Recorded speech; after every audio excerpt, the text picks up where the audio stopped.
We've often heard, if you watch your pennies, your dollars will take care of themselves. I'm Sharla Jessop, president of Smedley Financial, and today my guest, Parker Thompson, will share ideas on how to make each of those pennies count.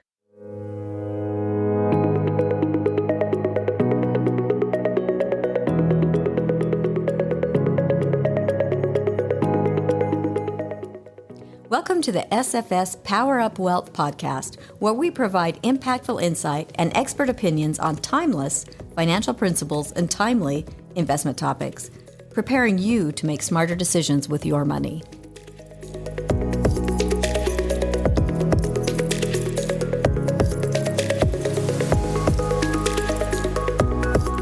Parker, thanks for joining me today. I appreciate it. Thanks for having me. Parker Thompson is on our wealth management team, and he has a certified financial planning designation. He focuses on helping people create and navigate their financial dreams. Parker, we focus so much on helping people invest their money and, save for the future and plan long term. But oftentimes people forget about the simplicity of making their savings count, whether it's emergencies or planned spending. Yeah, I think that people get lost in thinking that the only way they can grow their money is through investments, either in bonds or stocks. A lot of people forget about having your money work for you in savings. I think a lot of people miss this opportunity where they think the only account that I can have for the cash that I am saving for some purpose is at the bank. And it's typically earning a really low interest rate. A lot of people don't think of what they can earn or have their money work for them, that they're setting apart for a future purchase, home, whatever it may be. Even their emergency fund can really work for them more than they think. I agree with that. I see, unfortunately, people who keep large sums of money in a checking account. Why is that a red flag to you? Initially, that's a red flag to me just from the safety standpoint, because checking accounts are typically less secure. So this isn't necessarily a podcast to talk about security or safety, but it is notable to say that if you have more than what you need in a checking account, it's usually harder to pull that money back if someone were to get a hold of your debit card or something of the like and use that money. The other reason that I don't like a lot in checking is because it typically doesn't make a whole lot, or even your basic savings accounts. These rates out there, I haven't seen one that's much above 0.5%. And if you really expand that out to how much money is usually in your checking account, which shouldn't be that much anyways, you're not making a lot of money. So it doesn't make a whole lot of sense to have a lot of money in your checking account. One, from a safety standpoint, and two, from just making dollars or pennies on your dollars, like you said. Okay, so number one, don't use your checking account as a savings vehicle. I would not. No, it doesn't work both ways.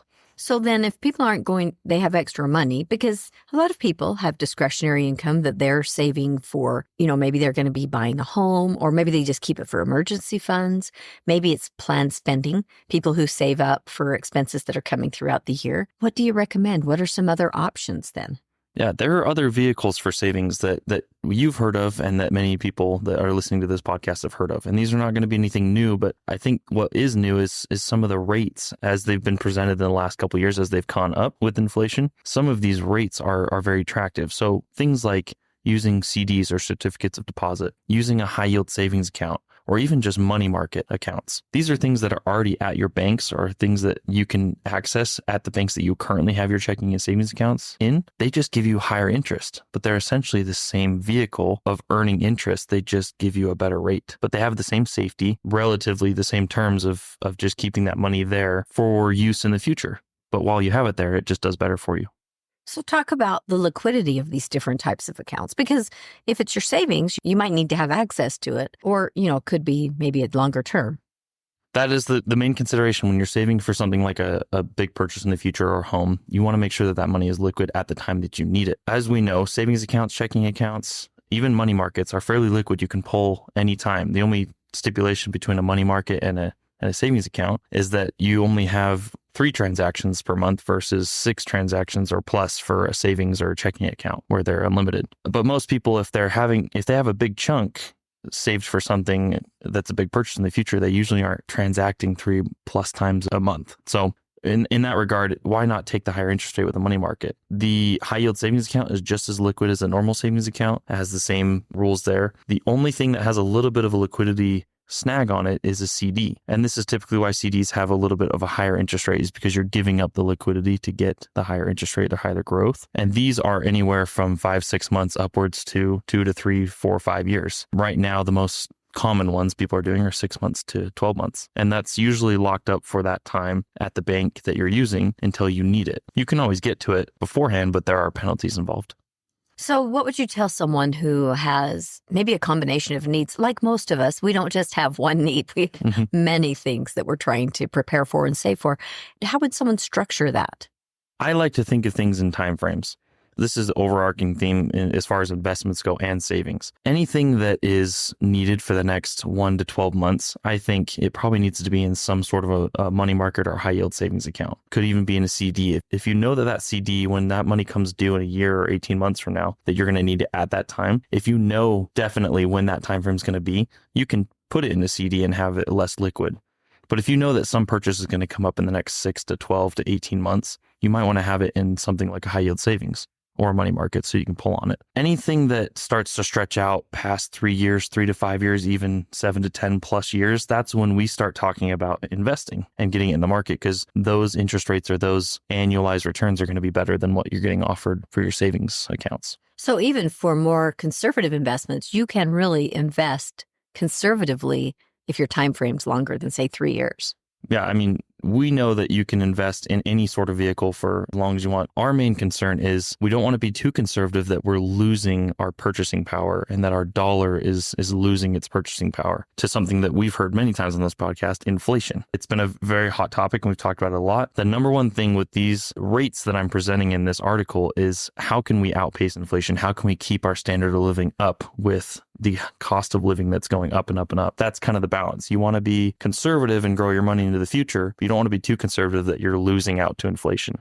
And those dollars, people don't think about this often, but if you have your money in a checking or savings account and inflation's at 3% and you're earning 0.5%, your dollar's not worth $1 for very long. The dollar or two that was in your savings account ready to buy the eggs back pre-2020 could buy the whole dozen eggs. The dollar or two that's in your savings account now, if it was still in that savings account 5 years later, 4 years later, can only buy you 4 or 5 eggs. You now need $5 to $6 to buy a dozen eggs. So that is real inflation in real time and why you want that money to be growing and not just sitting in a savings account earning nothing.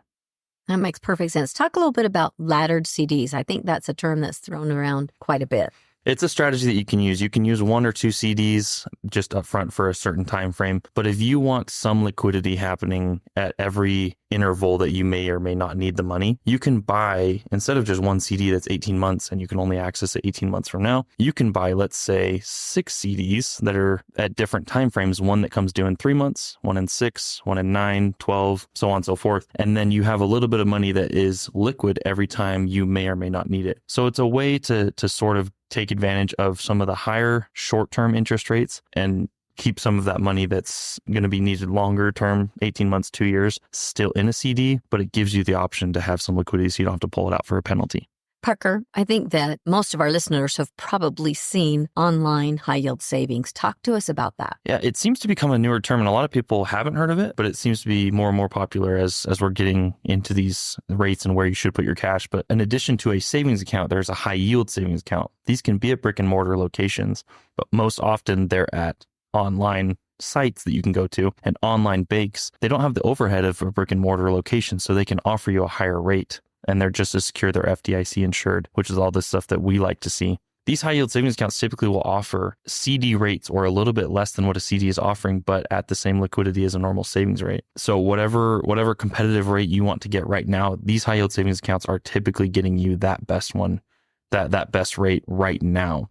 And they usually maintain that most of the time because they don't, like I said, they don't have the expenses that other banks do. I recommend these for most people because they offer the same liquidity, the same type of style as their normal savings account. It's just online.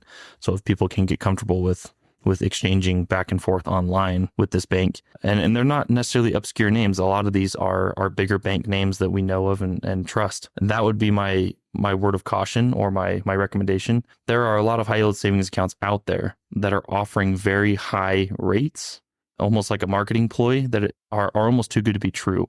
They're good as a bait and switch. And that's something you have to look out for. They'll offer you the very highest rate or the highest rate you've ever seen, but they'll only do it for 3 months or 6 months, and then they'll drop it to a less than competitive rate. We also want to be a little bit more cognizant of some of the regional banks that are lesser known. So some of the names that you see out there that are not as well known to you and to people around you, those banks can sometimes be at risk for insolvency, right? And we've seen some banks fall through in the last few years. So my word of caution is to definitely go for the high yield savings accounts, but make sure it's a trusted name. Make sure it's a bigger bank name. The ones that are doing really well are typically credit unions that are highly recommended. And if you're ever worried or ever have a question of which high yield savings accounts are good or which institutions are good, that's something you can always contact us as well. Our clients reach out all the time about those. Parker, that is really valuable information. Thank you so much. Yeah. Thank you for having me.